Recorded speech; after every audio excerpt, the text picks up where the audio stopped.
lagpas lang tong mirror mo sa ilaw niya. Na, lagpas mo. Okay, tapos silip ka dyan. Ngayon, kagaya niyan, masikip. Pag masikip ang space dyan, ma'am, imbis na mirror ang itatapat mo dito, a-adjust ka. Ito naman pillars ang itatapat mo sa kakakabig po doon, ha? Okay, so kasi masikip. Kasi pag tinodo natin yan, nakakagipin mo yan. No? So, banti ka muna, banti pa, pillars naman. Okay, yan, lagpas ang pillars, saka ka pumunta doon. No? Ngayon, pagpunta mo dyan, ma'am, mas madali makita itong pwede na to. Yan, silip ka rin sa kanan.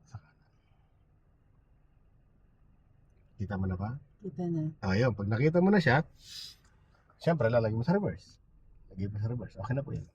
Ay, sa reverse. Tapos, ang gulong, palalapit mo naman dito sa Mitsubishi natin. Ano? Ngayon, pag sumobra naman ang lapit, edi igigita mo naman yung bela mo. Ano? Okay? Ayan lang ang reference niya. Atras. Yan. Sige lang. Diretso lang po. Diretso lang. Yan. Safe naman ano. Diretso. Yan. O, silip ka sa kabila. Maluwag sa kabila. Maluwag. O, di gitna mo. No? O, atras ka ng konti. O, dito pa rin. Ganti lang. Yan, pwede na yan. O, kabit ko ulit dito sa kanan.